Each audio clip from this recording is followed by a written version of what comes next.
every role ranked: Challengers, Dune, Euphoria, and more. This April sees Zendaya cross a milestone it honestly feels like she should have reached ages ago: a legitimate leading role in a theatrical film. The actor has been one of the biggest stars of Generations E and a much-hyped starlet for years now, and yet a quick glance at her Wikipedia page reveals a shockingly short resume.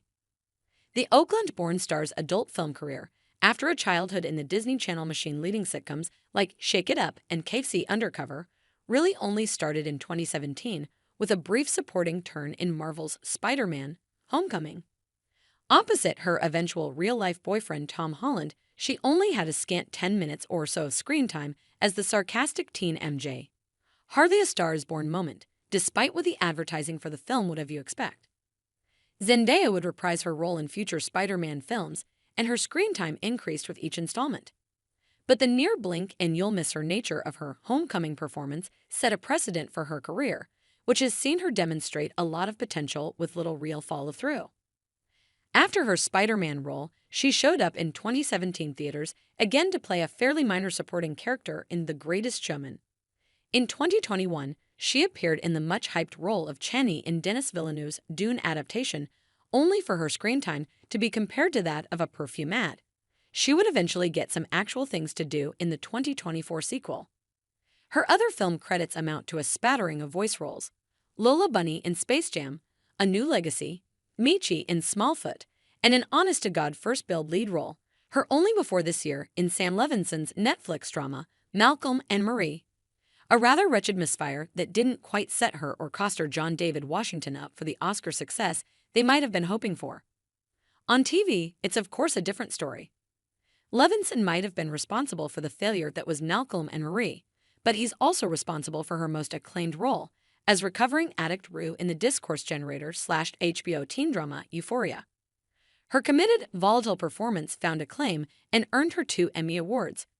Her work as an executive producer on the project also helped establish her as a decision-maker with an unusual amount of control over her projects for a young celebrity. Still, despite that, and with absolutely no insult to her acting abilities, it's probably fair to say that Zendaya's star image is more about her likable personality and gorgeous fashion off-screen than it is anything she's done on film.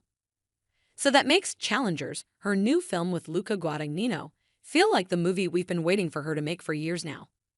Also starring Josh O'Connor and Mike Faist, the tennis drama casts her as Tashi, a gifted tennis prodigy turned embittered coach following an injury, who navigates her desires for a former flame and her husband against the backdrop of a U.S. Open qualifying tournament. Not only is this an unqualified leading role, with Justin Kuritzkis' script positioning Tashi as the fulcrum of the character's queasy three-way relationship, but it's a very adult role as well, loaded with the history and maturity Zendaya struggled to embody in Malcolm and Marie. After spending her 20s delivering earnest, open-hearted performances as young women and often literal teenagers, Zendaya is now 27, and Challengers feels like a deliberate turn of the page onto the next chapter of her career, an announcement and demonstration of the abilities she has thus far only hinted she's capable of. With Challengers in theaters April 27, IndieWire is looking back on Zendaya's bright but scant career to determine what sticks out in her short filmography. The Spider-Man series is lumped together as one entry, as are the Dune films. Voice acting roles in projects like Smallfoot, minor one-episode roles in sitcoms like Blackish, and her early work as a child star are excluded from the list. Projects are ranked based on Zendaya's performance rather than the overall quality of the film or TV show itself. Read on for 8 of Zendaya's performances, ranked from worst to best.